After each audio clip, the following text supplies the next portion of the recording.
Tadej Bricelj je nekdanji radijski in televizijski voditelj, kreativec in ustvarjalec video vsebin. Prav tako je avtor izmišljenega komičnega lika Srdžana Mišiča, ki se mu lahko nasmejite na YouTube kanalu Radia Antena. Tadej tekoče govori bolgarsko, saj je bil vrsto let turistični predstavnik Slovenije v Bolgariji. Še danes sodeluje z bolgarskim veleposlaništvom in skrbi za povezovanje obeh držav. Zelo dobro ga poznajo tudi maturanti in absolventi, saj jih je animiral pri Kompasu in Kolegiumu, med njimi tudi na spring breakih, dobro znanih, večdnevnih, glasnih in dolgih zabavah. V svoji karieri je odvodil več kot 300 dogodkov in v vseh teh letih ni ustvaril zgolj nepozabnih dogodivščin, ampak tudi tinnitus. Tadej, uvodoma nam prosim povej, sredi enega dogodka si kolapsiral. Kaj se je zgodilo? Res je, najprej bi na začetku samem vse lepo pozdravil. Res sem vesel, da sem danes tukaj z vami in da bom lahko delil eno tako res unikatno izkušnjo s tinnitusom. Glede na vprašanje, ki se ga zastavlja, pa lahko tako rečem. Zgodil se je dogodek, eden izmed mnogih v moji karieri, ko sem seveda le-tega vodil.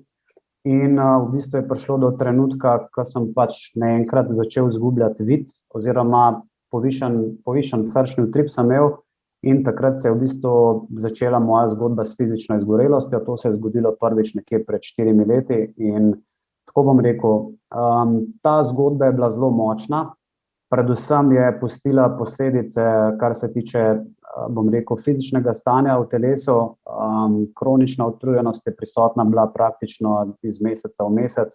Jaz mislim, da sem bil ravno pred tistim adrenalnim zlomom, torej pred tisto najhujšo stvarjo, kjer lahko pač obležiš, ampak hvala Bogu, tako bom rekel, v svojem življenju sem imel kar res hud tempo.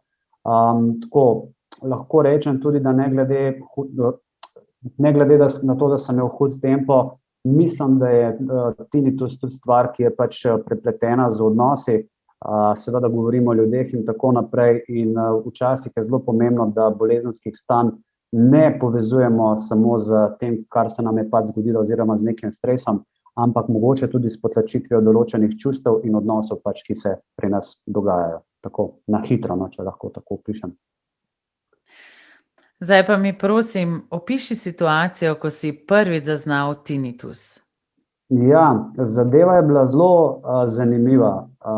Najprej bi samo pač opisal svoj kako pač jaz to doživljam in sicer doživljam na način, da mi piska v ušesih, če nekaj poči, se pravi, zaslišiš tisti pisk, skratka jaz ves čas slišim v ušesih to frekvenco in sem pač gledal televizijo in gledam, čakaj malo, to televizija piska ali piskajo moja ušesa. In seveda sem potem ugasnil televizijo in sem dojel, okej, to je pa v bistvu v moji glavi, v mojih ušesih. In takrat sem se precej ustrašil, seveda pomislil na najhujše, mislil sem seveda tumor, konec, to je groz, se pravi konec vsega. Odločil sem se tudi seveda za pregled moje glave, naredil magnetno resonanco, kjer so potem tudi nekaj našli. Skratka, hvala Bogu, da pač to ni bil tumor, pa kakorkoli že, tudi če bi bil, bi to očitno mogel sprejeti. Mislim, da vsako stvar v življenju je potrebno sprejeti.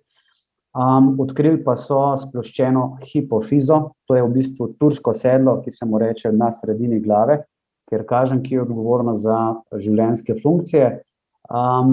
Je v bistvu tudi doktor Luka pač povedal, da najbrž lahko poveže moj tinnitus tudi s tem. Jaz pa mislim, da je moj tinnitus predvsem posledica mojega življenja, mojega hitrega tempa. Jaz sem vedno veljal za človeka, ki je super hiperaktiven, z ogromno energije. Skratka, jaz sem ves čas energijo dajal od sebe, sprejemal sem jo pa bolj malo. In mislim, da je to pripeljalo do tega, da so tudi določeni ljudje to začeli izkoriščati. Jaz sem namreč empat, človek, ki je vesel, srečen, ljubi, čuti in seveda nikdar nisem imel nobenih slabih namenov za ljudi in moram priznati, da tudi ne razumem ljudi, ki ljudem želijo slabo. Tako da Mogoče, če lahko iz tega samo en zaključek naredim, vem, da zdaj, ko sem se umaknil od določenih ljudi, mislim, da je to tudi najboljše zdravilo za tinnitus. Pa me zanima, če nam lahko v nadaljevanju poveš, ali ti zvonjenje kdaj pojenja ali traja non-stop, se kaj spreminja frekvenca zvoka? Ok, super vprašanje, Tina. In sicer takole, pri meni to tako izgleda. Na začetku je bil tinnitus tako blag, se pravi, ni me toliko motil. Potem pa sem ugotovil, da se je s stresnimi situacijami močno začel tako višati, bil je bolj intenziven. Začutil sem hude kronične utrujenosti, ki mi niso bile jasne, pač od kje prihajajo. Seveda, niti takrat jasno, ampak recimo, če pač opišem 2 meseca moje insomnije, torej 2 meseca nisem nič spal, to je bilo še v lanskem letu 2020, takrat se je tinnitus močno razvil in lahko rečem, da je tudi močno napredoval. Že je prišlo do tega, da sem hotel obiskati zdravnika, ker sem si rekel, mislim, če se bo tako nadaljevalo, ne vem, kako bom zdržal. Ni toliko moteč ta zvok, kot pa ta kronična utrujenost, ki jo pač ti čutiš. In s kronično utrujenostjo se tudi frekvenca oziroma tinnitus, moč tinnitusa veča. Opažam lahko, da mi v bistvu skozi dan ni piska, tudi zvečer, ampak zvečer, ko se popolnoma umirim, pa slišim še brnenje v ušesih. To zadevo bi seveda rad tudi raziskal, mogoče z medicinsko pomočjo, kakorkoli že, zaradi tega, ker verjamem, da bi z nekim pregledom v ušesa to tudi mogoče odkrili. Samo še na hitro dodam to, da že celo življenje pač čutim, ko vdihnem kisik, se pravi, v stresnih situacijah čutim, kot da mi kisik ne gre, mi v bistvu ne potuje normalno skozi nosno votlino, pa to zadevo ne moremo opisati mojim sinusom, ker so pač čisto ok, tako da to zadevo bi seveda rad raziskal. Ja. Zanima me, kako se počutiš, ko se zvok spreminja, se tega ustrašiš? Ne, še eno super vprašanje, res, zaradi tega, ker je tinnitus stvar, ker se sploh nisem ustrašil, razen začetka, seveda, sem paniko zagnal, ampak sem tinnitus enostavno sprejel. V bistvu, kaj sem iz tinnitusa oziroma kaj sem se naučil? Enostavno sem si odgovoril, da se s tinnitusom končno slišim. Se pravi, sliši se tako, zelo zanimivo. Skratka, s piskanjem v glavi se končno slišim. Kaj to pomeni? Da se lahko ustavim takrat, ko so hude stresne situacije, da lahko v bistvu precenim, kaj se dogaja okrog mene, da lahko rečem, ok, zdaj je dovolj, v bistvu komuniciram sam s sabo in si rečem, tedaj neke meje so, znaš reči ne. Jaz v življenju nikoli nisem znal reči ne. In mislim, da je to stvar, ki se premalo ljudi zaveda in oziroma moje vodilo je zdaj, da pač poslušam sebe, svojo energijo in občutke in seveda rečem ne. Če mogoče samo navežem odgovor nazaj, lahko rečem, da se pravi, ko se zvok spremeni, se pač čisto nič ne ustrašim. To se mi v bistvu tudi dogaja med izvajanjem Wim Hof metode, ki jo bom potem tudi majčkeno kasneje omenil. In sicer gre za pač dihalne vaje, kjer se pač lahko zgodi, da pride do povečanega brnenja v ušesih. In jaz mene nič ni strah, samo upam, da ona predvaljka pa se ti pa res lahko spuzla. Ok. Ja.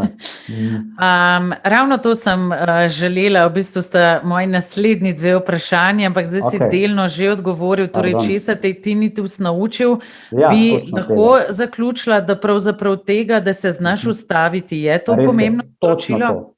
Točno to sporočilo, da se znam ustaviti, pa da v bistvu majčkeno bolj precizno in trezno sprejemam določene odločitve v življenju. Seveda bi se želel, da tinnitusa ne bi bilo več, ampak z njim sem se v bistvu nekako, kot je rekel Jan prejle, spoprijateljil, sprejel sem ga in na to ne gledam kot na nobeno tragedijo, ampak samo opomnik iz vesolja, da v bistvu ni vse samo tako, kot pač ljudje smo navajeni v tem sistemu, v katerem živimo. Izjemno dragoceno se mi zdi vse, kar govoriš, ker se mi zdi, da je marsikdo med nami, ki pravzaprav preveč dela, preveč hiti, ne zna reči ne, tako da se mi zdi tvoja zgodba izjemno pomembna. Pa bi te mogoče vprašala v nadaljevanju, omenil si že, kaj je tvoja tehnika preživetja s tinnitusom, če lahko še malo več o tem poveš. Res je. Moja tehnika preživetja s tinnitusom je vezana predvsem na mojo rutino, ki sem si jo napisal na list papirja. Namreč ljudje živimo v sistemu, v katerem je pomembno samo to delaj, kot da smo roboti. In mislim, da je to ena najslabših odločitev človeštva. Namreč ljudje nismo bili ustvarjeni za te stvari. Moja rutina pa je sledeča. Zjutraj, ko vstanem, je prva stvar, se pravi 3 kroge Wim Hof metode. Wim Hof je tehnika dihanja, s katero se v bistvu sproščajo res zanimivi hormoni sreče in tako naprej, telo se napolni s kisikom. Wim Hof je namreč ledeni mož, lahko ga tudi samo Wim Hof napišete, Wim Hof, v YouTube pa ga boste najdel. Takoj zatem sledi joga, takoj zatem pa sledi še ali nek normalen trening, ne preveč hud, in potem po treningu ledeni tuš. To je moja vsakdanja rutina, od katere ne odstopam in ki me že na začetku dneva postavi v neko stanje, da sem pripravljen na dnevne izzive in pa da v bistvu se tudi sam pomirim. Skratka, nadiham se, nekaj naredim zase, potem na koncu še majčkeno zmeditiram, ledeni tuš pa res sprošča ene take, bom rekel, dobre energije v telesu in tudi pač vpliva na sam tinnitus, no? In pa nasploh na energijo človeka. Veliko sem že slišala o tem, tako da sem tudi sama bila deležna teh informacij in se mi zdi pomembno, da si jih tudi ti delil z nami. Morda še to, če dodaš, koliko časa ti vzame ta jutranja rutina? Mislim, da oziroma vse točno vem, skratka okrog 1,5 do 2 uri, odvisno od dolžine joge, ki je pač predvidena za tisti dan. Vstanem nekje okrog 6:30, pomembno je, da greš ob normalni uri spat. Glede na to, da sem v življenju zaradi tem pa res premalo spal, pa se boril na takšne in drugačne stvari, za takšne in drugačne stvari, lahko samo rečem, da je to stvar, ki me pač res napolni z energijo. Tako da tudi ljudem dajem nasvet, ki to poslušajo, dajte si narediti rutino, pa ne pod pritiskom, da vam bo to težko, ampak verjemite mi, da če boste zjutraj to naredili, boste svoj dan postavili že, bom rekel, na eno tisto ta pravo smer, ki vas bo potem samo v enem takem dobrem flowu zapeljala skozi vas dan. Najin čas se počasi izteka, tako da bi ob koncu vprašala samo še to, če imaš še kakšno sporočilo, veliko si jih že delil z nami, morda čisto na kratko še za ljudi, ki že trpijo za tinnitusom. Za vse vas, ki nas spremljate in ki imate tinnitus, sporočam samo to, ne obupati, prosim, bom rekel, dajte nekaj narediti zase, najdite si pomoč, ne delajte panike, probajte dihati s tem, probajte se poslušati, probajte v bistvu dobiti iz tinnitusa tudi sporočila, kaj vam hoče tinnitus dejansko povedati. Se pravi, v medicini lahko rečemo, ki seveda spoštujem, da pač dajmo zdaj to zdraviti, ampak dajmo se vprašati, kaj nam določeni bolezenski znaki hočejo povedati. Ne samo to, zakaj mi piska, pa je frekvenca v glavi, pa je nekaj narobe, ampak kaj je to povzročilo. Samo še za tiste, ki nimajo tinnitusa, pa sporočam, delajte na sebi, izogibajte se hudim stresnim situacijam in slabim odnosom in pa želim vam, da pač tinnitusa nikoli ne bi imeli, zaradi tega, ker ga pač ne rabite, tistega, ki pa imamo, bomo pa že preživeli tudi na ta način. Tako. Tadej, hvala lepa, da si delil svojo dragoceno izkušnjo z nami. Hvala, Tina. Predvsem pa me veseli, da te je pravzaprav tinnitus spodbudil k temu, da si pravzaprav postal boljši človek. Žal pa mi je, da te je ta šola tako drago stala. Hvala lepa, lep pozdrav sem.